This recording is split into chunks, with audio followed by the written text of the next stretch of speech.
കർക്കിടകത്തിൽ വ്യാഴാഴ്ചയും തിരുവോണം നാളും ഒത്തുചേർന്ന പുണ്യദിനം. രാമായണ മാസത്തിൽ കാനത്തൂരപ്പന് ഉദയാസ്തമന പൂജ.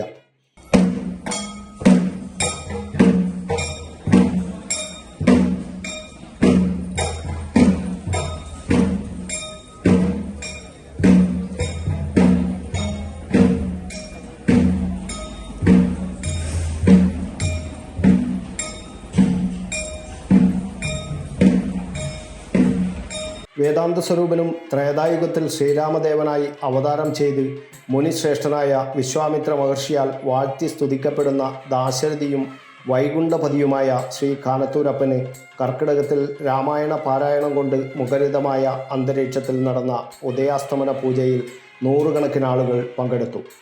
ക്ഷേത്രം തന്ത്രി ബ്രഹ്മശ്രീ കാട്ടുമാടം ഇളയടത്ത് ഈശാനൻ നമ്പൂതിരിപ്പാടിൻ്റെ കാർമ്മികത്വത്തിലാണ് ഉദയാസ്തമന പൂജയും നവകാഭിഷേകവും നടന്നത്. 336 താമര പുഷ്പങ്ങൾ അലങ്കരിച്ച ദിവ്യാലങ്കാര തേജസ്സോടുകൂടി ചക്രവർത്തി സ്വരൂപനായി ഭഗവാന്റെ ദിവ്യ തേജസ്സാർന്ന ബിംബദർശനം രാവിലെ നടന്നു. ഉച്ചയ്ക്ക് 3/4 വട്ടളം പായസം ഭഗവാന് സമർപ്പിച്ചു. പ്രവീൺ പുലരി സ്വസ്തിക് എളയാവൂരാണ് സമസ്ത ദിവ്യ സമർപ്പണങ്ങളും നടത്തിയത്. ഉദയാസ്തമന പൂജയുടെ പ്രധാന ചടങ്ങായ അരി അളവ് ബുധനാഴ്ച വൈകുന്നേരം ദീപാരാധനയ്ക്ക് ശേഷം നടന്നു. വ്യാഴാഴ്ച ഉച്ചയ്ക്ക് വിഭവസമൃദ്ധമായ പ്രസാദ സദ്യയും ഉണ്ടായിരുന്നു.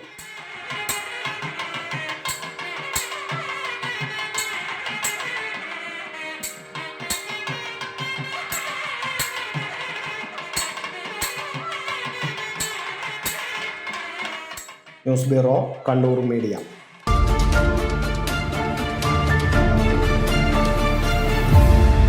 വിവാഹ പർച്ചേസുകൾക്ക് കുറഞ്ഞ പണിക്കൂലിയിൽ സ്വർണം മുൻകൂട്ടി ബുക്ക് ചെയ്യാൻ അഡ്വാൻസ് ബുക്കിംഗ് സ്കീം. പണിക്കൂലിയിൽ 50% വരെ ഡിസ്കൗണ്ട് നേടാൻ മൈ ഗോൾഡ് സേവിംഗ് സ്കീം. പണിക്കൂലി ഒന്നുമില്ലാതെ സ്വർണ്ണാഭരണം സ്വന്തമാക്കാൻ ഗോൾഡൻ പർച്ച് സ്കീം. എന്നും വിശ്വസ്തയോടെ സ്വർണം സ്വന്തമാക്കാൻ ആരാധന ജ്വല്ലറി, കുവൈറ്റ് ആൻഡ് കണ്ണൂർ.